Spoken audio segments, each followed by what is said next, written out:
I will start. Thank you sa opportunity, Pastor Chris, Pastor Archie, Pastor Wilbert, na magturo. So, my topic for today is unleashing highest potential. Actually, unleashing your highest potential yan. So, kung nakita nyo, try muna natin kung gumagana, no? Yan. Back. Ano po yung nakita nyo sa image? Ano po ba yung nababasa nyo? I can't do it or I can do it. I can. So, sino sa inyo dito na meron na naisip na kaya naman pala natin gawin ng isang bagay, pero hindi natin ginawa? Sige, magtatawag ako. Recitation to eh. Di ba? Sa office, nagtuturo din kami. Pero, syempre, gusto ko po na may interaction. Pero dahil, ano ba tanong ko? Sino dito yung merong naisip na kaya naman niyang gawin, pero hindi niya ginawa?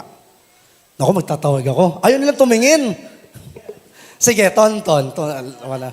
Ano yung bagay na kahit dati, naisip mo, pero hindi mo ginawa? Magnegosyo. Okay? Hindi natin tanongin bakit. Sige, sino pa? Siyempre, itong isa sa mga kasamahan ko, si Brother Paje. Ano yung mga naisip mo before na hindi mo nagawa? General naman. Maging auditor. Pero soon, di ba? Hindi natin alam kasi si Lord, merong time yan para sa atin. Pero ito nga, I have a question sa inyo. Sino ba dito yung mga nag-aaral, bumalik sa pag-aaral? Kasi, ano na, di ba? Face-to-face na. Tama. Mga nanegosyo. So, ayan na nga. Next. Do you know that 5% of the potential is being used and 95% goes to cemetery? Nakita niyo po ba ito? Ito daw yung mayaman na sa mundo. Gusto niyo ba yan? Siyempre hindi, di ba? Ano ba ang pagkasabi? Do you know that 5% of the potential is being used and 95% goes to cemetery? Kasi meron tayong mga kakayanan na pero hindi natin alam paano natin to ilabas. Tama? At worst doon, namatay na lang tayo na hindi natin to nagawa. Ayun ang sad doon. Kasi meron kang potential, meron kang ability, pero andun ka lang sa side. Ba? Kaya dapat hindi po tayo maging ganyan. Sabi ng aking paring Google, next, potential. What is potential? Potential generally refers to a currently unrealized ability. So, ang potential pala, ito yung mga ability, ito yung mga kakayanan natin na hindi pa natin na-discover. Tama? So, next. Sabi naman ni Miles Monroe, it is the sum of who you are that you have yet to reveal. It is a deposit that waits to be realized and maximized. Tama? Release. Release and maximize. So, ito din pala yung ability natin na hindi pa talaga natin nagawa or maybe hindi pa natin siya totally nare-release at na-maximize. Tama po ba? So, next, how to unleash our highest potential. Dito po tayo mag-uusap. Isa-isahin po natin at I will discuss this in practical way para mas maintindihan po natin. So, question. Are you pregnant? Para napaisip sila. Ano yan? Bakit napasama yan dyan? Diba? Are you pregnant? So, connect natin. Alam po ba natin na lahat tayo ay buntis? Bata, matanda, may ngipin man o wala, lahat tayo ay buntis ng potential. Amen? Kasi, we are pregnant.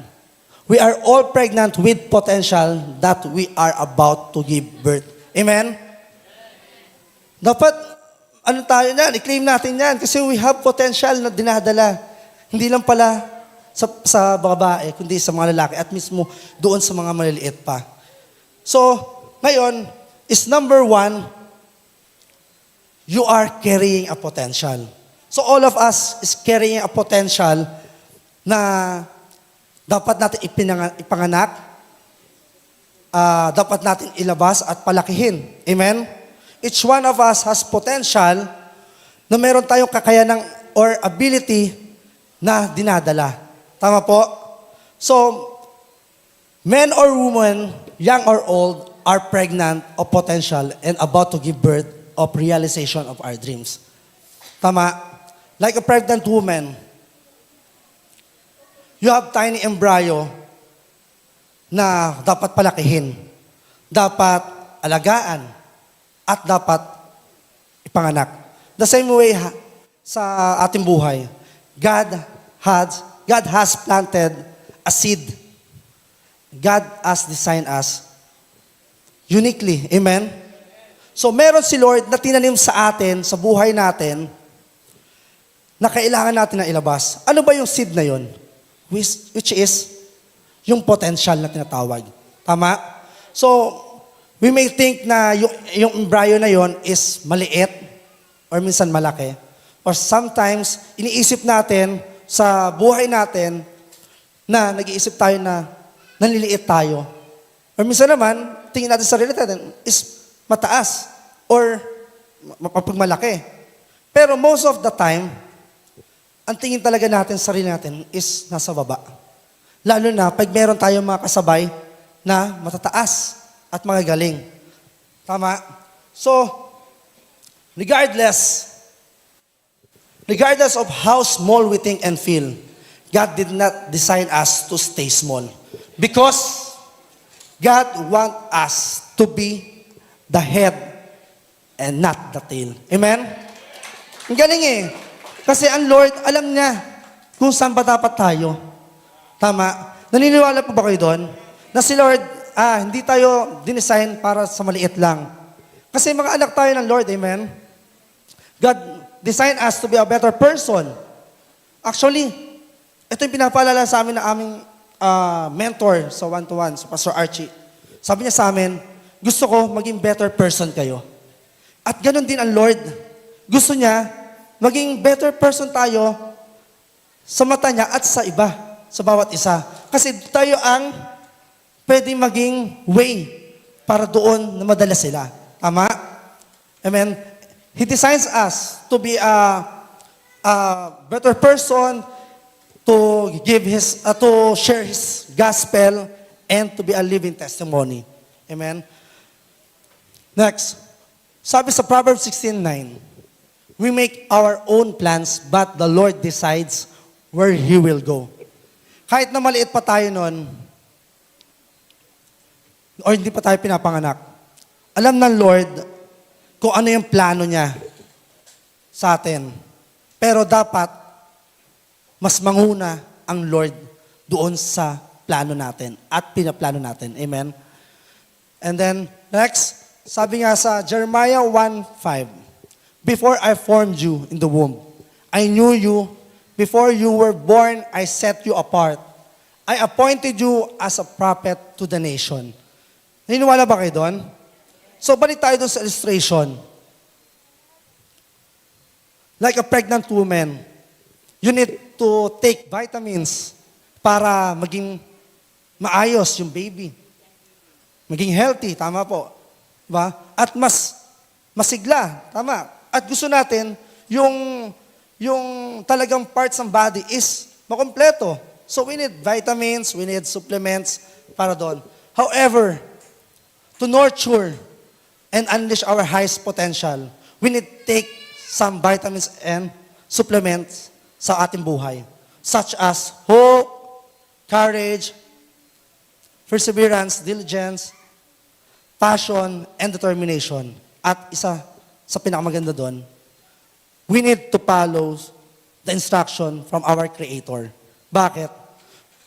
Because we are all pregnant with an embryo of potential that is yet to be unleashed. At so do not allow na ma-abort yun. Tama? Kaya natin pinapalaki yung nasa loob eh. Yung dinadala natin. Kasi ayaw natin ito mawala. Ayaw natin ito na masayang. Tama? So in practical aspect, sa buhay natin, yan, we are carrying a lot of potential. Maybe gusto mo maging doktor sa career mo, gusto mo maging engineer, gusto mo maging auditor, gusto mo maging businessman. Di ba? Pero sa church, gusto natin maging singers, maging musicians, at maging preacher. Someday, di ba? Ayaw natin nung nandun lang tayo sa likod. Pero ito nga, pasok ko yung testimony ko sa aking buhay. Sa amin, nung maliit ako, maliit pa rin naman ngayon. Pero, nung bata ako, yan. Ayun ang tamang term, bata. Naalala ko, nandun kami sa Manyalak, sa may, doon sa church natin sa Manyalak. Yun, sound. Low sound. Yan. Mas malinaw. Nasa Manyalak kami, every Saturday, sumasama ako kay mama. Yan, kasama namin. Yan, sila Limuel, sila ako, Paje. Naglalaro kami dyan every time na nagka-practice. Lagi namin ginagawa yon. Maingay kami, makulit kami. Pero I realize na mayroon palang impartation kaming nare-receive. Yung impartation na yon, ayun yung potential. Yung impartation na yon is malaking bagay para mag-grow ka. Ang kinagandahan doon, naalala ko, nag-worship time, and then sa bahay is like kaming nakikinig ng mga Christian song, mga Christian movies. So na-impart sa akin yon. And then one day, nag-join ako sa worship team. Ang ginawa ko, wala pa ako alam kung ano gagawin ko mismo sa worship team. Nag-join lang ako, gusto ko lang. Hindi pa masyadong maliwanag sa akin kung bakit. I joined, nag-try ako mag-bass, tinuruan ako noon, nila Aris. Nag-try ako mag-gitara. Pero hindi ko alam kung bakit. At hindi ko alam na kaya ko pala. Pero, I realized, nandito na ako. Before, bahista, gitarista, kumakanta. Ngayon, nandito na ako, natuturo sa inyo. Ang potential na yon, hindi natin siya malalaman. Sabi nga ni Pastor Archie kanina at Pastor Chris, hindi mo siya malalaman kung hindi mo gagawin. Hindi mo itatry. So, our pastor, binigyan kami ng time to prepare. Binigyan kami ng opportunity para magturo dito. Kasi, alam niyo bakit? Merong seed na tinanim sa amin ang pamilya namin at mga pastors namin. At yun, yung potential na yun na nakikita nila para magturo kami dito. Kung mapapansin nyo, every Sunday, mga ano mo tawag doon? Mga young pro ang nagtuturo dito. Pero someday, baka yung isa sa mga anak nyo is magturo dito. Ayun niyo po ba yun? Nakikita niyo yung mga anak nyo nandito sa harapan at nagtuturo. Amen? Kasi alam natin na may potential ang bawat isa.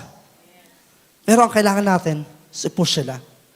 Yan ang ginawa sa amin ng pastor namin. I-push kami para mapunta dito. At we thank God, nandito na ako at nagtuturo ngayon. Amen? Next. Sabi sa Jeremiah 29:11, "For I know the plans I have for you, declares the Lord, plans to prosper you and not to harm you, plans to give you a hope and a future." Alam na Lord kung ano yung plano niya sa atin. He has a better plan para sa future natin. Kahit na bata pa tayo at baby pa tayo noon, alam niya yung potential na kaya natin i-release. Lalo na sa kingdom niya. Amen? So next. Pogi, no? Sorry ko ako yung nandito ngayon So sabi ni RMZ, we cannot reach our highest potential if we will not try to do it. Tama? Sa ating buhay, dapat i-try natin. I-try natin na lumabas doon sa kakayanan natin. Kung ano lang yung kaya natin. I-try natin para ma-unleash ito at nabigay natin yung potential natin para sa Panginoon. Amen? Next, you need to discover your potential. So, question ko sa inyo. Are you living like a chicken? Bakit? Bakit yun ang tanong? Sige, meron akong kwento. Next. Ayan. Okay, children, makinig. Makinig tayo, ha? Ayan. So, meron akong two sides ng story. Actually, ayan. Meron akong two sides ng story. Merong isang farmer na nag-aalaga ng mga egg. At nakita siya at kinuha niya yung mga eggs na yun. Kaya alam niya, chicken, para ma-hatch na. So, yun nga, dahil merong isang farmer at merong chicken, hindi alam ng farmer na yung isang egg doon is eagle's egg. So, children, yan. So, habang naglalakad yung mga chicken at yung eagle,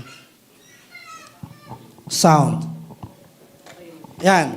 So, habang naglalakad ang mga chicken at yung eagle, hindi talaga alam ng farmer na yun ay isang eagle. So, naglalaro sila. Next, at one day, yung eagle, at habang naglalaro sila sa farm, yung eagle is nakita ng isang eagle sa himpapawid. So, habang lumilipad ito, sabi ng eagle sa kasamahan niya mga chicken, pwede ba ako maging ganyan na lumilipad at maging eagle? Siyempre, sabi ng mga kasamahan niya or kapatid niya, hindi. Kasi kasama ka namin at isa kang chicken. Tama? So, dahil ayun ang na-impart sa kanya na maging isang chicken, hanggang lumaki siya, namuhay siya ng isang eagle. Ang characteristics namuhay siya ng isang chicken. At ayun yung characteristics niya na kumain at tumakbo-takbo. Diba? Hindi siya lumilipad. Pero hanggang mamatay siya, akala niya siya ay isang chicken. So ang sad doon is, hindi niya alam kung ano yung potential na meron siya. Sa second side ng story, sa other side ng story, merong same thing happened din. Merong farmer, may chicken and may eagle's egg. Pero may twist. Dumating si environmentalist. So, habang nakita niya naglalaro ang mga chicken at yung eagle, sabi ng environmentalist, Sir, yung farmer, alam niyo po ba na yung isa is eagle? Without knowing ng farmer is eagle nga yun, sabi niya, hindi, chicken yan. Chicken yan. Eh, nakikita ko, naglalaro, chicken yan. Pero sabi niya, Sir, hindi po yan chicken. Isa siyang eagle. Pero at tinas niya, dahil yung environmentalist, nag-aral yan eh. Alam niya mismo kung ano yung sinasabi niya. Sabi niya doon, na sige po, para po malaman natin kung isa siyang eagle, i-test natin. Kinuha niya yung eagle, kasama ng farmer, at pinalipad sa mababang cliff. So, try nila. So, ano nangyari? Lumipad lang, pero mababa. Diba? So, sabi niya doon, diba sabi ko sa'yo, hindi siya isang eagle. Siya siyang chicken. So, pero hindi pa rin naniwala ang environmentalist. Kasi, alam niya yun eh. Alam niya, at nakikita niya, naniniwala siya. So, sige, ganito na lang. Total, isa siyang chicken. Pwede bang kunin ko na lang, hingiin ko na lang yan. So, dahil sabi ng farmer, sige po, bigay namin sa iyo to. Anong binigay? Sinabi nung environmentalist, dineclare niya doon sa isang eagle, na you are an eagle. You are destined to soar high. Amen? Kinuha niya, at tinas niya. Kasi alam niya characteristics ng isang eagle. Sabi niya doon na, ikaw eagle, ang characteristics mo is tumingin directly sa sunlight. Kaya sila nasa taas eh. Kasi kaya nila i-open wide yung mata nila sa sunlight. At na-try niya. Tinutok niya. Hindi kumurap, hindi umiyak. Tinutok niya. At yung, para ma-confirm to, pumunta siya sa isang bundok na mataas at pinalipad niya yon. Ang kinagandahan doon, na-confirm niya na ito ay isang eagle. At lumipad, sumama sa mga kasama niyang eagle at namuhay ng isang eagle. Anong lesson doon sa story? Kung ikaw, sa buhay natin, is, alam mo na may kakayanan ka, dapat natin itry. Katulad ng ginawa ng environmentalist. Diba? Alam niya kakayanan. Ganon din sa atin. Yung magulang mo, alam ng magulang mo yung kakayanan ng isang anak. Alam ng pastor natin ng kakayanan ng mga kasamahan niya, ng mga leaders. Diba? So, same thing happen doon sa atin. Dapat ma-pursue natin yung potential na kini-carry out natin. Tama? So next, to unleash our highest potential, we must discover it and to stay out sa comfort zone. Stay out in our comfort zone. Tama? Naniniwala ba kayo doon? Kaya sabi ni Pastor Chris yung before tayo mag-start, sinabi niya yung comfort zone. Sometimes ganun din tayo na hindi natin nire-reveal yung kakayanan natin kasi gusto natin, nandito lang tayo sa tabi. Nandito lang tayo sa tabi. Ayaw natin umabante, ayaw natin manguna, gusto natin doon lang tayo sa gilid. Pero ano man sabi ni best friend? Next. Ni best friend, kilala niyo ba to? Si Elon Musk. Comfort zone is a beautiful place, but nothing grows there. Naniniwala po ba kayo doon? Actually, itong bagay na to, yung sinabi niya, is magiging malaking impacto kung talagang alamin natin yung kakayanan natin. Parang sa atin, sa buhay natin, di ba?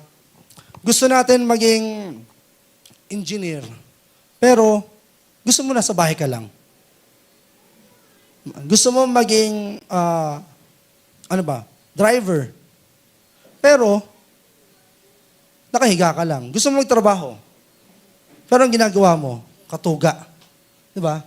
So dapat, yung potential na kaya mong, na iniisip mo, dapat gawin mo para mailabas ito at ma-maximize. Tama?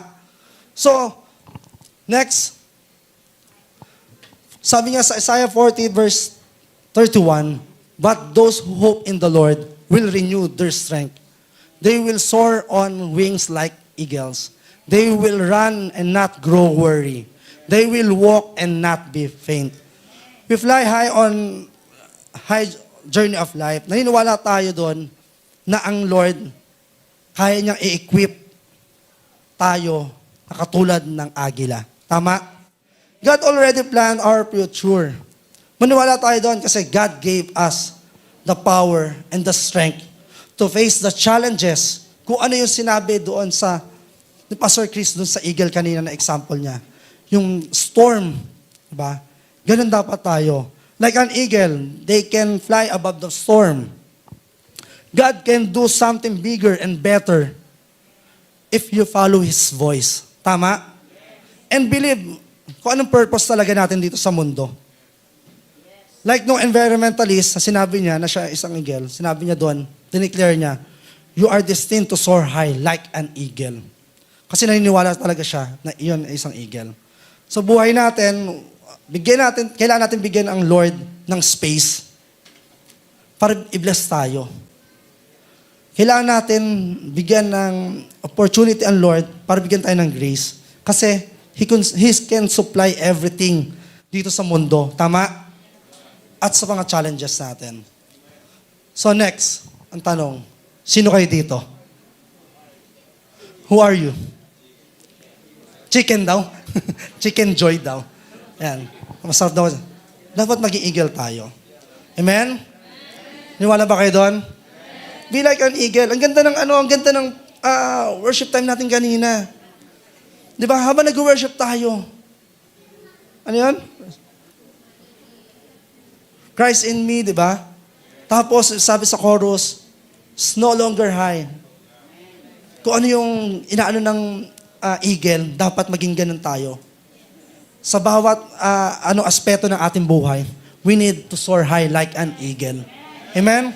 Number 3, we must maximize our potential. Ano yung number 1? Kung nakikinig kayo, ala, ay gusto niya, we carry. Diba? And then number 2, we discover. And number 3, we must maximize our potential. So, next, most of the time, most of people can be much more and have much more, but settle for something less. Ano ba ibig sabihin nito? In layman's term, huwag tayo maging mediocre. Tama? So next, nakikita niyo po ba ito? Marami sa Facebook na ito eh. Marami din atang gumagaya. Diba? Sabi dyan sa, ano yan, they pay me to build pipes, not to move rocks. Tama? Sa buhay natin, for example, sa trabaho, kailangan natin ma-relate to sa sarili natin. You can do more naman sa trabaho para gawin yung bagay na ikaka-excel mo. Pero, ang thinking mo, ay, ito lang yung posisyon ko eh. Ay, ito lang yung binabayad sa akin. Ito lang gagawin ko. Tama? Marami bang ganun dito? Taas yung kamay? Ay, kala ko hindi tataas ng kamay. Diba? Sa bahay. Yan, sa bahay. May mga kapatid ka. Intusan ka ng nanay tatay mo. Anak, gawin mo to. Dahil ito lang yung sinabi sa'yo, ito lang yung gagawin mo. Pero nakikita mo, marami pang dapat gawin. Pero ang thinking mo bilang anak, di naman ako paborito ni mama, ni papa. Hayaan ko na si ate, si kuya dyan. Tama? Tama ba? Ako lang ba nag-isip nun dati? Hindi, di ba? Realization yun eh. Diba? Minsan ganun ang thinking natin. Sa ministry, pasok natin sa church. Sa ministry, ang leader natin or pastor natin, ito yung binigay niyang instruction. Dahil ito lang binigay sa ating instruction, yun lang yung gagawin natin. Pero, may naiisip tayo na dapat pang i-improve. Pero ang thinking nga natin, ito lang po yung sinabi sa akin eh. So, ang point doon is nagiging mediocre tayo sa bawat ginagawa natin sa buhay. Tama? Sa ministry natin, ganyan eh. Pero minsan sarili natin, minsan sinasabi natin talaga, okay na yan, pwede na yan. Pero sabi nga, di ba, ang Lord, ayaw niya ng okay na yan. Ayaw niya ng pwede na yan. Kasi gusto ng Lord is maging excellent ka sa bawat ginagawa mo. Tama? At lalo na, sa kingdom niya. So, next, sabi sa Ephesians 6:7-8, sabi sa Bible, serve wholeheartedly as if you were serving the Lord, not men, because you know that the Lord will reward everyone for whatever he does, whatever he is slave or free. Naniniwala po ba kayo doon? Maybe sa sarili natin, hindi tayo nare-recognize ng mga nasa taas natin.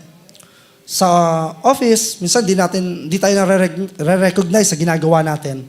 Pero sabi sa scripture, serve wholeheartedly.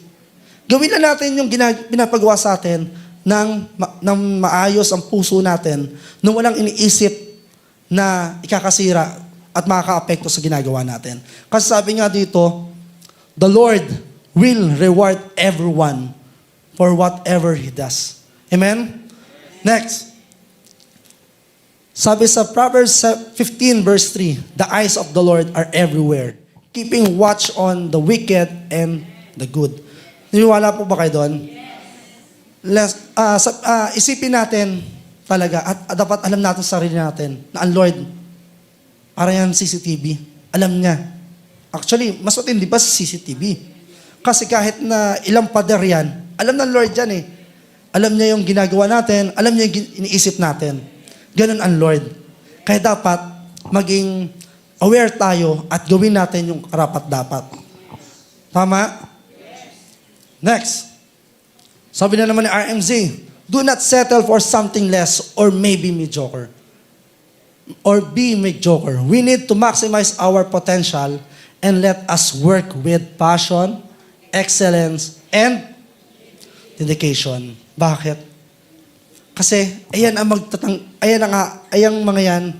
bagay na yan ang mag-aalis sa atin sa comfort zone natin. Ayan, mga bagay na yan ang mag-aalis sa atin sa isipan natin na maging mediocre. At dapat talaga maging excellent tayo sa lahat ng bagay. So, number 3 is you must maximize. Last. Naku, mabilis ata ako. So, 4, you must offer your highest potential for God's kingdom advancement. So, this is my last point. Pero, alam ko, meron tayong dapat ibigay. Kung ano yung potential na yon. One is, you carry, you discover, you maximize, and you must offer. We need to offer of our potential sa Panginoon. Kung ano yung care, yung dinadala natin, i-offer natin sa Panginoon. Kung ano yung na-discover natin, i-offer natin sa Panginoon. Hindi pwedeng i-offer natin yung natutunan natin sa trabaho. Hindi lang pwede doon. Dapat mas ino-offer natin doon sa bagay na ikakasaya ng Panginoon. Tama? Kung seniors ka, hindi pwede sa concert ka lang. Dapat mas maraming time mo na kumakanta ka sa Panginoon. Kung musicians ka, kung IT ka, tama? Kung may business ka, di ba? Dapat, kailangan mong i-offer yan sa Panginoon kasi ayun ang gusto niya. Tama? Sometimes, may mga bagay na binibigay ang Panginoon sa atin. Minsan yung oras natin, yan naman, sa oras na naman. Actually, pagalitan na naman kami dito sa oras na to. Di ba? Sa mga oras natin, gusto natin, most of the time, sa labas. Minsan, yung oras natin na bibigay sa church is eto lang. Diba? Nakakalungkot. Pero, yung oras na yon, yung kailangan natin na i-offer sa Kanya kasi mayroon tayong every time na ma-receive. Diba? Nakakatuwa nga po na every Sunday, pag tinitingnan namin ang live stream namin, tumataas talaga. Kami, sa technical, nakikita namin before yung live stream, pag nunood natin, yung time mo doon is para makanood. Before, 10 lang yan, 5 lang yan.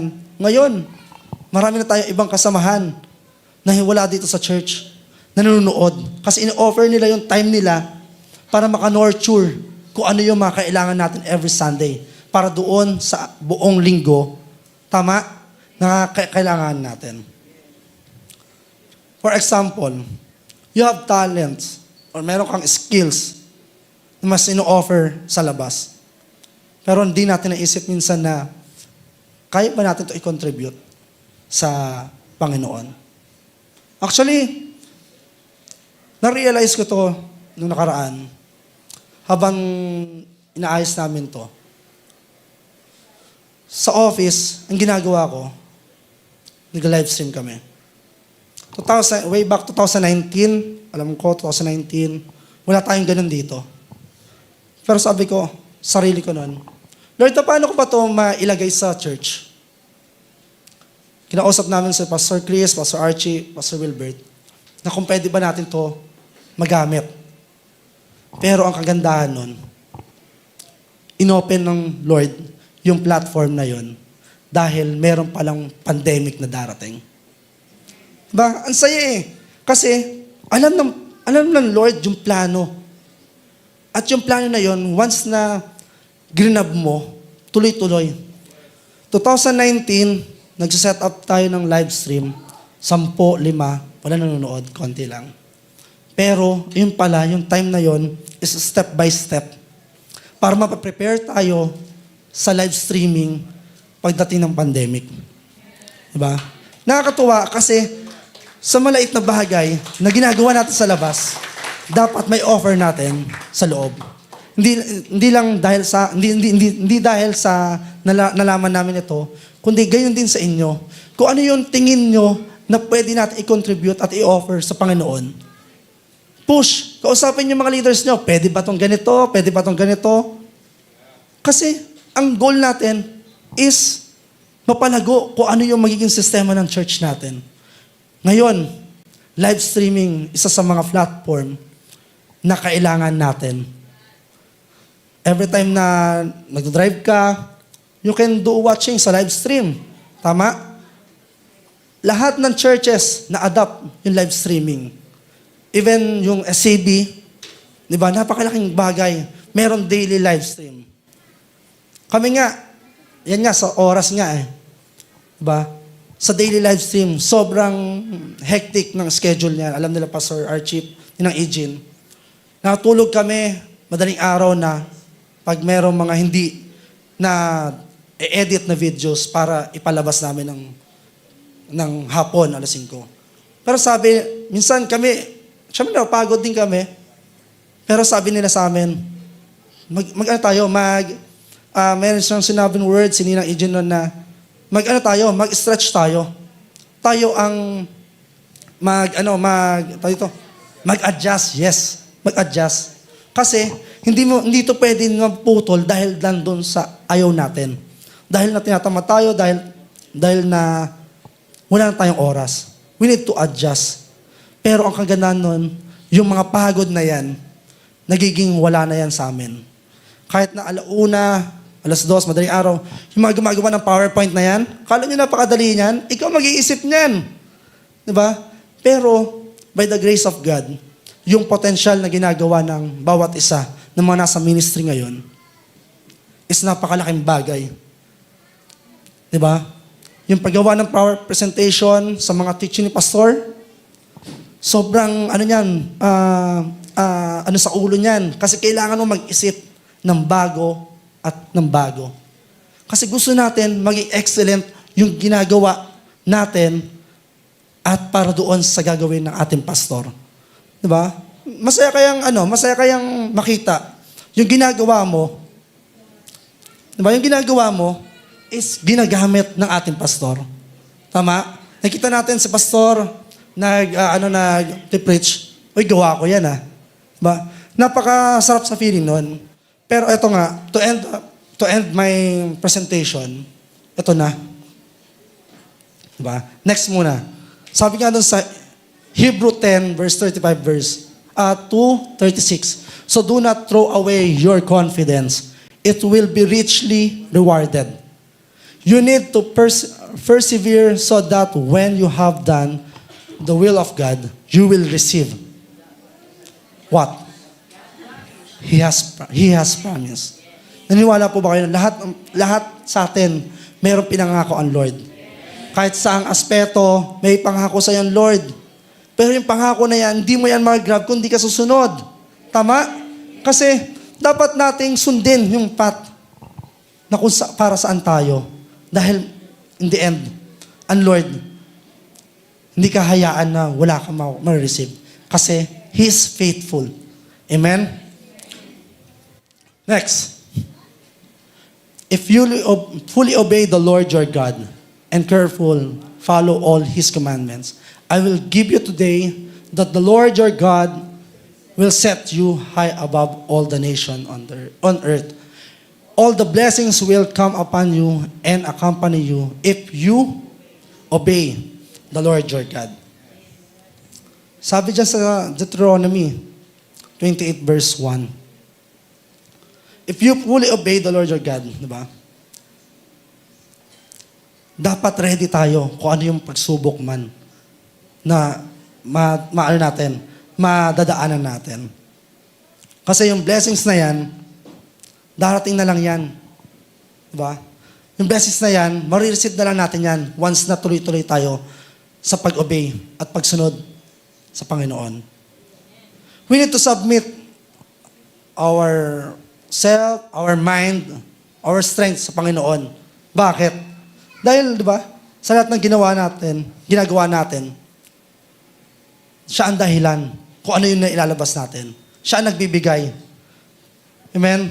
So, next, the only way to unleash our purpose of existence is through a relationship with God.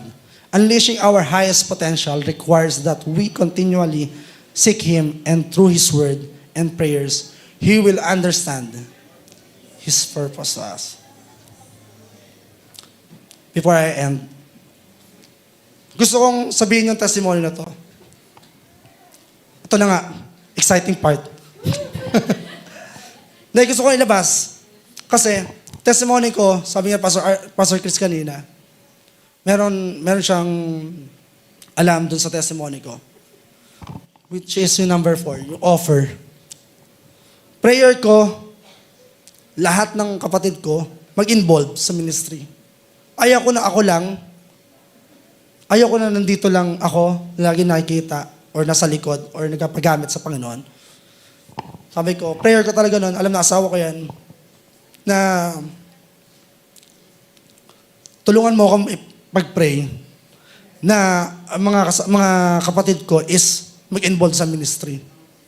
And then dumating sa time, nagkaroon ng opportunity na may offer nila yung kakayanan nila. Dahil alam ko, may potential yung mga kapatid ko. Diba? Kung sino man sila, alam nila yan. May potential sila na pwede i-contribute sa church. Yung ate ko, una, every time na may ginagawa kami sa live streaming, kinokorek niya ako. Ito yung gawin mo, boy. Pwede ba ito? Nagbibigay siya ng suggestion.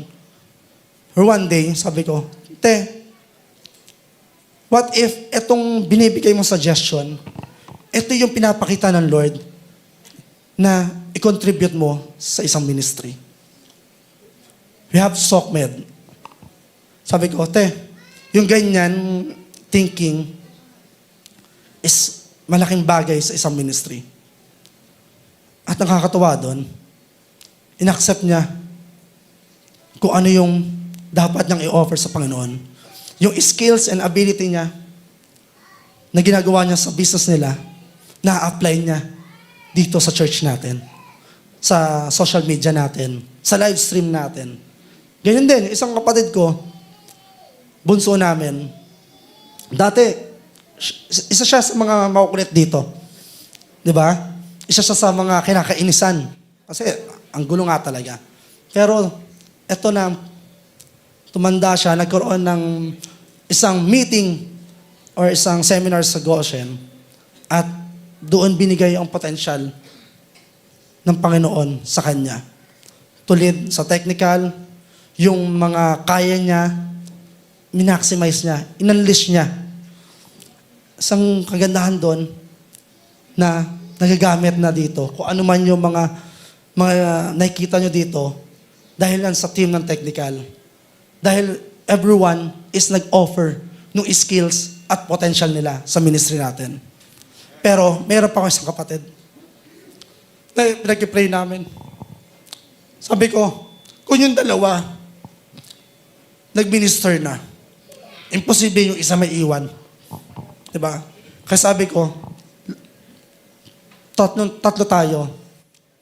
Magtulong-tulong tayo na ipanalangin yung isa naming kapatid na mag-offer sa Panginoon. Kasi sabi doon sa verse kanina, serve wholeheartedly. At sabi sa Bible na mag-serve tayo as whole family. Amen? Kaya isa yun sa mga testimony ko na kaya kong i-share sa inyo dahil sa prayer na yan. Kung ano yung kakayanan natin sa sarili natin, ibigay natin sa Panginoon. Last, ang kailangan natin is to unleash our highest potential.